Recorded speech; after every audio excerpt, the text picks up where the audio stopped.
Hello friend, स्वागत है आपका आपके अपने चैनल पीएमसी मध्य प्रदेश में।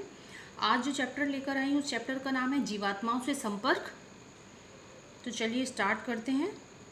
तो इसमें बिस्पी और रतु बताते हैं, वो बोलते हैं पृथ्वी पर रहने वाले आप और जीवात्मा लोक में रहने वाले हम सभी अपने आप में सुधार करने का प्रयत्न कर रहे हैं, पर हमारे बीच एक बड़ा अंतर है। आप सभी सच्चाई को नहीं जानते और हमें उनमें से अधिकतर के बारे में पता है। आपको ये पता नहीं चल सकता आपके लोग कितने सही या कितने गलत हैं, पर कोई आत्मा कितनी सही या गलत है इसका हमें ठीक ठीक पता होता है। आप एक दूसरे के मन को नहीं पढ़ सकते, पर हम मन को एक सीमा तक पढ़ सकते हैं। आप हमें नहीं देख सकते, पर हम आपको देख सकते हैं, आपको सुन सकते हैं और यहाँ तक कि आपके मन और विचारों को पढ़ सकते हैं।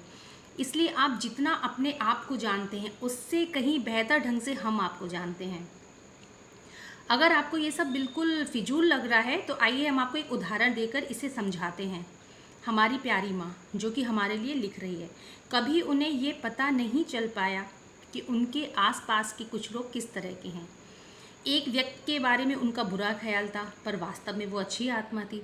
और जिन व्यक्तियों के बारे में उनका विचार अच्छा था, हमने देखा कि वे सबसे बड़े ढोंगी थे, ईर्ष्यालु थे, खतरनाक। इसलिए हमने उन्हें सलाह दी। पहले तो उन्हें हमारी बातों पर विश्वास नहीं हुआ, पर जब उन्होंने और पापा ने खोजबीन शुरू की तो वे हैरान रह गए कि हमने जो कहा था वे सही था।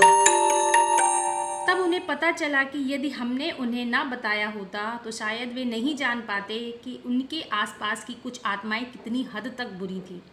इसलिए मेरे प्रिय पाठकों, यदि आप अपने उन प्रियजनों के साथ संपर्क कर सकें जो जीवात्म जगत में रहते हैं और उनका मार्गदर्शन पा सकें, तो निश्चित रूप से आप जान पाएंगे कि कौन व्यक्ति अच्छा है और कौन बुरा।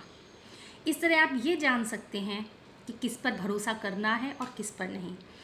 आप सभी के मन में कई चीज़ों के प्रति एक निश्चित राय होती है जो आपको गलत राह पर पहुंचा देती है। यही कारण है कि हम इस बातचीत के द्वारा आपको ये बातें समझा रहे हैं।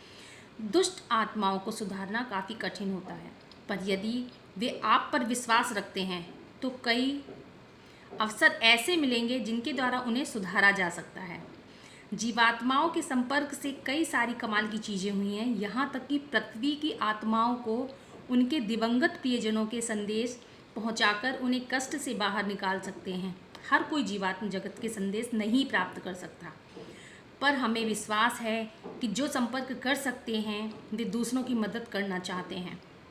मुझे ये कहने में दुख हो रहा है कि पृथ्वी पर लोग कभी कभी बहुत मूर्ख होते हैं। यहाँ तक कि उनके पास कोई अगर खुशहाली आती है तो उन्हें जहर के समान लगती है। वे जीवात्माओं की बातचीत, आत्माओं और मृत्यु के बाद जीवन में विश्वास ना कर मूर्खता करते हैं। हमें ऐसी आत्माओं पर दुख होता है क्योंकि जब वे जीवात्म जगत में आते हैं तो स्तब्ध रह जाते हैं। तो फ्रेंड, ये चैप्टर यहीं तक था और काफ़ी इंटरेस्टिंग था। तो इसमें देखिए बिस्पी और रतु बता रहे हैं कि उन्होंने बोला है कि पृथ्वी पर रहने वाली कुछ आत्माएं ऐसी हैं कि जैसे अगर उनसे आत्माओं की या जो दिवंगत लोग हैं जो ये दुनिया छोड़कर जा चुके हैं उनकी बात करूँ तो वो बहुत डर जाते हैं। मतलब वो जानना ही नहीं चाहते कि मृत्यु के बाद का जीवन क्या है। तो इस किताब के माध्यम से ये बात हम बहुत अच्छी तरह समझ सकते हैं कि लाइफ आफ्टर डेथ क्या है। और जैसे मैं एक आपको एग्जांपल देती हूँ, तो मैं अपने ही भाई का एग्जांपल देती हूँ कि जो कि अब इस दुनिया में नहीं है। तो उनको अचानक से कुछ उनकी तबीयत ख़राब हुई और वो उनकी डेथ हो गई। तो लेकिन उन्होंने क्या किया, उन्होंने खुद संपर्क करके और चीज़ें बताई जिस तरह से इन्होंने बताया है। तो तब जब जाकर ये चीज़ रियल में मेरे साथ हुई ना, तो मुझे भी मेरा बिलीव था। वैसे तो मैं काफ़ी नॉलेज मुझे मिल रही थी, लेकिन जब ये चीज़ मेरे साथ हुई ना और जब भाई ने जिस तरह से कनेक्ट किया और सारी बातें बताई कि वो किस तरह से गया, और जैसे इसमें विस्पी और रतु ने ये बोला है ना कि आपको कैसे पता चले कि आपके आसपास के लोग कैसे हैं। तो जो उन्होंने ना मुझे ये भी बताया कि कौन सा इंसान फैमिली में कैसा है, कौन किस तरह की बातें करता है घर में सबके लिए। तो बिल्कुल एक एक बात क्लियर है इस बुक में कि ये बुक बिल्कुल ही सही है, क्योंकि ये मेरा अपना पर्सनल एक्सपीरियंस है। तो और भी जैसे कुछ प्रियजन ऐसे हैं जो अचानक से चले जाते हैं, हम उनसे कोई संदेश लेना चाहते हैं, कुछ परेशानी में हैं, तो एक ऑटोमेटिक राइटिंग एक बहुत ही अच्छा जरिया है।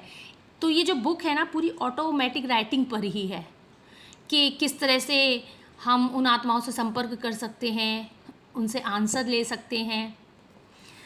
तो फ्रेंड, कैसा लगा आज का ये चैप्टर ज़रूर बताइएगा, और हमेशा की तरह ध्यान करते रहिए। ध्यान एक ऐसी चीज़ है जो आपको आपकी हर प्रॉब्लम का सॉल्यूशन देती है। Thank you so much.